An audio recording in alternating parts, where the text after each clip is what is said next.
Oh, it's recording now? Alright, so I went outside and I grabbed a carabiner for you. This is one of my monster beaners. Most of them are probably like that big for climbing, but this is a big heavy duty one. So I'm going to show you how to use this one, what I was talking about for if you're going to bail out, you want to rappel down something in an emergency. And like how much weight will that hold? More than you want it to. 41 kilonewtons, I think this one's rated for. It's a lot more weight than you ever need it to, so you don't have to worry about that. It's strong as rope and then some. It's way stronger than your rope's ever going to be, so you don't have to worry about this breaking. But that's a specialty climbing one. Yeah, that's not just found at the normal hardware store. Oh, no. This is specialty. It's rated for, I forgot the NFP. Yeah, meets NFPA 1983, National Fire Protection Association. So this is actually a carabiner for working on a ladder on a fire department. And that would be how come it's so big, because it'll actually hook on the rung of the ladder. Yes, and it has to meet certain criteria for strength as well. This is something you want. Tote up your chainsaw and that stuff from the bottom of the ground to the... You can use this for just about anything, but the purpose that I had this for is I had what's called RIT 500 rope, and that's Kevlar rope, 9mm Kevlar rope, and I'd keep that right here in my left cargo pocket in my bunker pants, tied off on a fireman's knot, which I just showed you how to do. And you don't have to be a fireman to need to know this stuff. I also do rock climbing, and I'll teach you guys how to use that as well. So here's your figure eight, follow through, right? Figure eight on the bite, sorry. So do overhand safety.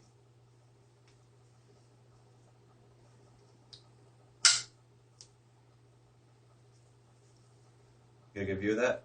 Yeah. Okay. And like I said, you could have that hooked to your harness or whatever, and another one of those hooks on the other end to hook it to your chainsaw and climb the ladder hands-free, not having to hang on to the chainsaw while you're climbing up. Yeah, that's one way. Or what this is set up for right here, and let's pretend this is like 200 feet of rope. This isn't climbing rope, by the way. My climbing rope's in the car. But say I wanted to go around a tree and you want to go off a cliff. Say you're a prepper and or just for fun, or whatever your purpose is, whether you're climbing something or trying to escape, or whatever your purpose is, you need this. Take this, wrap it around an object. I'll use my leg. Say this is like a big rock or something like that. Then you close this up. So now that can't lock because this screws up. Then you can tie into this and you can rappel down. And the next video series on climbing, I'm going to teach you all how to do that.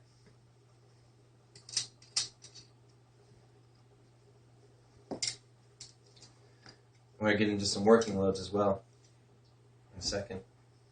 Now say you have two equal size diameter ropes that you want to connect together.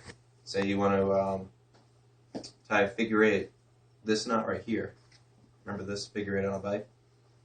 Say you want to tie this right here around a tree or something like that, but there's no way to slip this over the tree, obviously.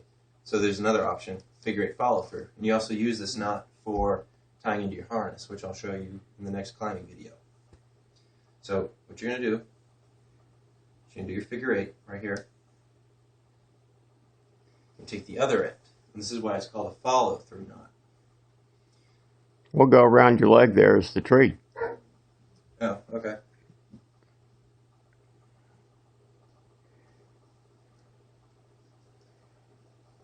I'm going to follow this line through.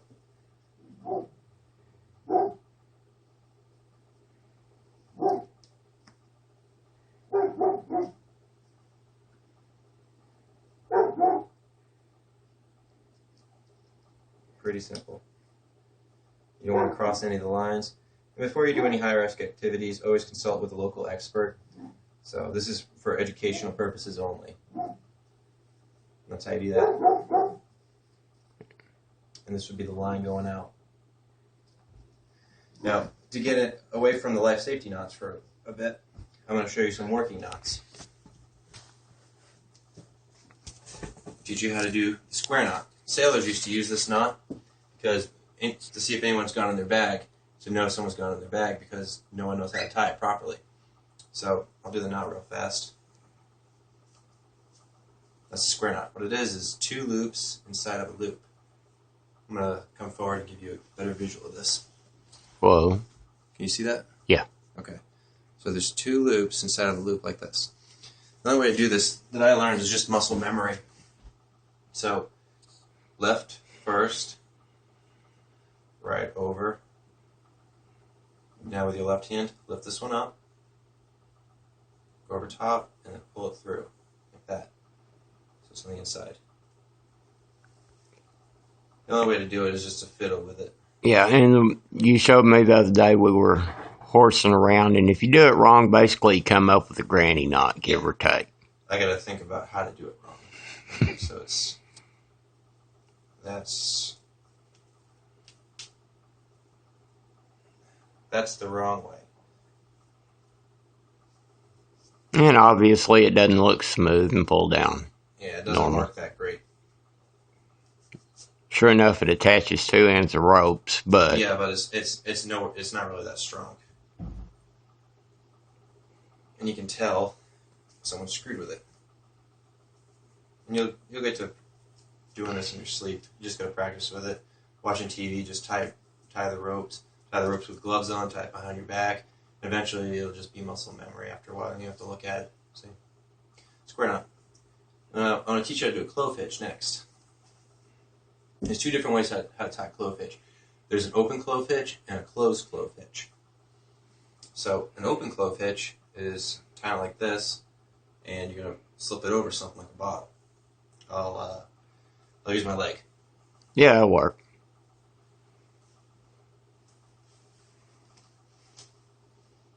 All right. So this is a cinching knot. So I can pull on it this way, and it just gets tighter. This is good for securing objects. So now how you know it's a clove hitch? How good of a view do you have of this? Pretty decent, or should I come closer? Pretty decent. I don't know. Right. So you have 2 roads, right here, 2 roads under a bridge, right? So now you can tie this without having to step through it like I just did. So throw it over. Let's see. Go figure out. Worst time to forget how to tie it. Crossed over, and drops back through. There it is. So, And a lot of cowboys use that as a dally on a saddle horn, by the way. no, didn't know that. Because you can reel in your calf. Didn't know that. Well, I just learned something new too. Now, Bobby, the person videotaping, he's fixing to be starting his own YouTube channel, and I'll be linking you guys over to him. I learned a lot of stuff off of him that I actually end up teaching to you guys, so be looking out for that. Now, this one is called a rescue knot, or a California love knot. So, I actually didn't teach you how to do the open way. Almost forgot. So what you do is grab the line like this. One end comes towards it, and one end goes the other way. Most people screw this up, and they'll do it like this. Both ends on the same side. Incorrect. So this line right here is on the side of the rope facing towards me, and this side is on the side facing you. I mean, you can do it the other way too. It doesn't matter, just as long as they're on opposing sides. This is the way that I just do it off muscle memory. So what I'm going to do is I'm going to take it like this and put them in front of each other so that the ends that are crossed over the center of the rope come over like this. The only way to do this is just grab rope and try it. And see, you get your 2 roads underneath the bridge. Now the California love knot comes from Clove Hitch. Now instead of going like that, what you're going to do is this hand here is going to grab this right here, and this right here is going to grab this right here. So it's going to go like this. It kind of looks like a pretzel. See that? Yeah. Now you can use this to hoist victims out of, like, what's it called? Enclosed places, not enclosed places. Oh, well. Confined space. There it is. So put this around their elbows. And when the cinches, closes in on their elbows, and they can hold onto the line right here. Or the reason why it's called the California Love Knot is you can put it over someone's wrists and then close these down, and it cinches the wrists together like bondage. Handcuffs, give or take.